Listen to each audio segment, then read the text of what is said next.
দ্বাদশ শ্ৰেণীৰ সকলো শিক্ষাৰ্থীকেই আজি আলোচনাৰ মাজলৈ আদৰণি জনাইছোঁ। আৰু আজি আমি এটা বিশেষ প্ৰশ্ন বাছি লৈছোঁ। প্ৰশ্নটো হৈছে প্ৰত্নতত্ত্ববিদসকলে শিল্প উৎপাদন কেন্দ্ৰসমূহ কেনেদৰে চিনাক্ত কৰিছিল আৰু ইয়াৰ প্ৰধান সৰু সৰু কেন্দ্ৰসমূহ কি কি আছিলে। আমি প্ৰথমতেই চাম প্ৰশ্নটোৱেনো কি সুধিবলৈ বিচাৰিছে।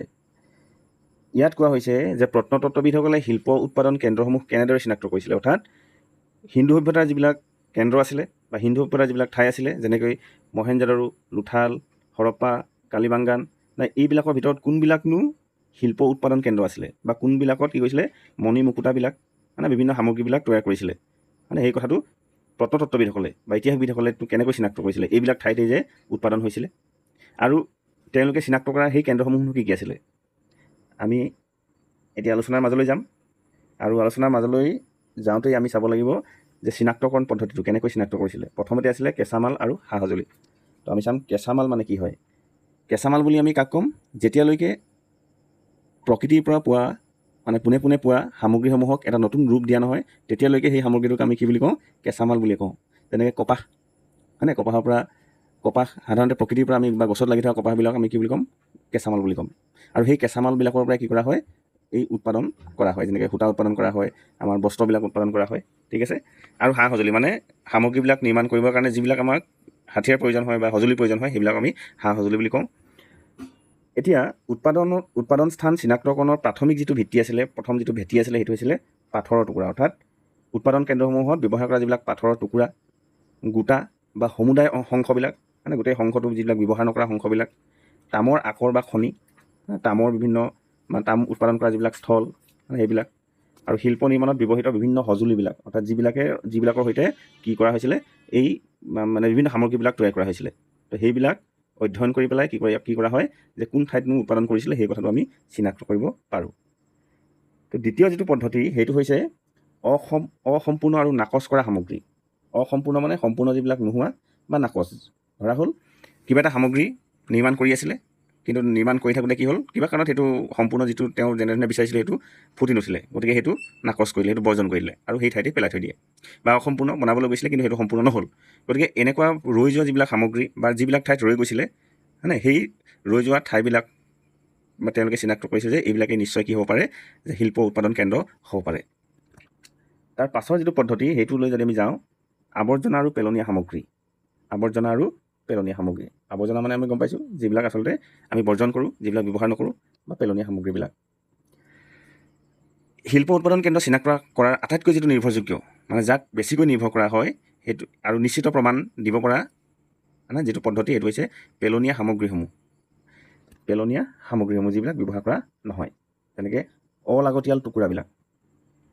আমি এটা সৰু উদাহৰণ দি লওঁ, তেতিয়া বুজিবলৈ নিশ্চয় ভাল হ'ব। তোমালোকে নিশ্চয় ইটাৰ ভাটা দেখিছা।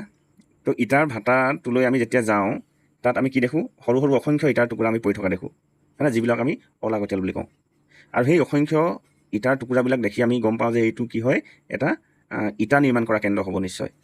গতিকে হিন্দু সভ্যতাত যিবিলাক সামগ্ৰী নিৰ্মাণ কৰা হৈছিলে, সেই সামগ্ৰীবিলাক বনাওঁতে যিবিলাক অংশ কি কৰিছিলে, ব্যৱহাৰ কৰা নাছিলে, বা এটা কাঠেই চুচিছে ধৰা, সেই কাঠৰ পৰা চুচাৰ ফলত যিবিলাক অৱশিষ্ট ৰৈ যায়, সেইবিলাক কোনো এটা ঠাইত কি হৈছে, দম কৰি ৰাখি থৈ গৈছিলে।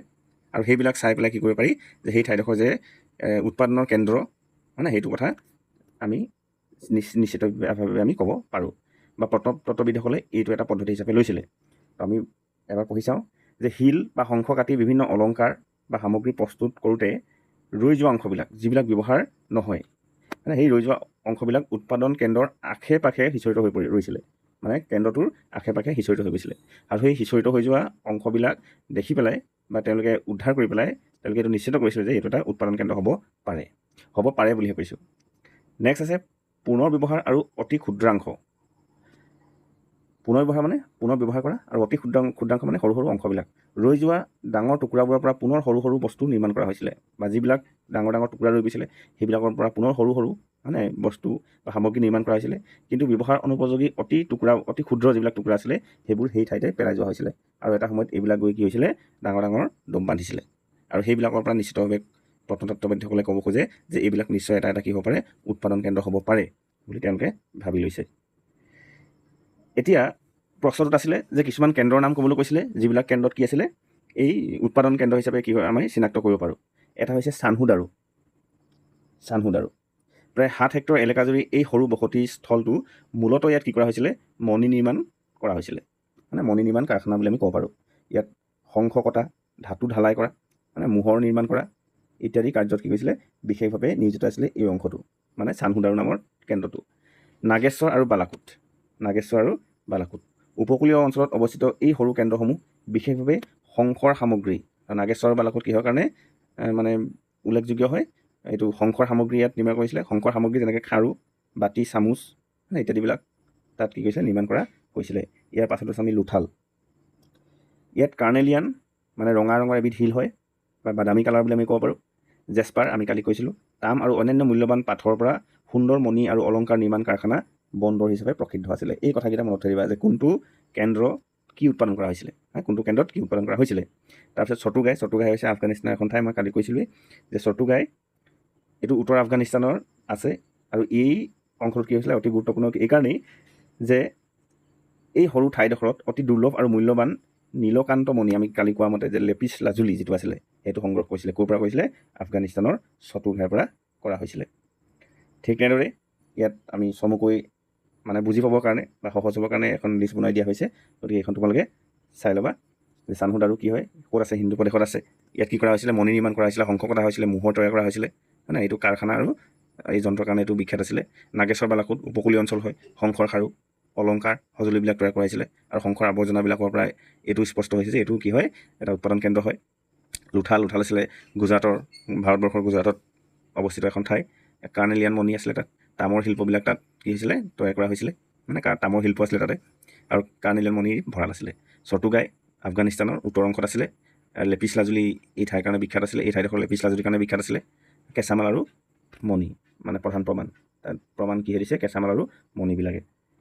আৰু শেষত আমি ক'ব পাৰোঁ যে এই সৰু সৰু বিশেষায়িত শিল্প কেন্দ্ৰসমূহত উৎপাদিত সামগ্ৰীসমূহ সুসংগঠিত বাণিজ্যিক ব্যৱস্থাৰ জৰিয়তে মহেঞ্জোদাৰো আৰু হাৰাপ্পাৰ দৰে ডাঙৰ মহানগৰবিলাকলৈ যোগান ধৰা হৈছিলে। অৰ্থাৎ মহেঞ্জোদাৰো আৰু হাৰাপ্পাৰ দৰে ঠাইবিলাকলৈ এই ঠাইসমূহৰ পৰাই, চানহুদাৰো, নাগেশ্বৰ, বালাকোট, লুঠাল, চটুগাই এই ঠাইবিলাকৰ পৰাই কি হৈছিলে, এই উৎপাদিত সামগ্ৰীসমূহ অনা হৈছিলে এই ঠাইবিলাকলৈ।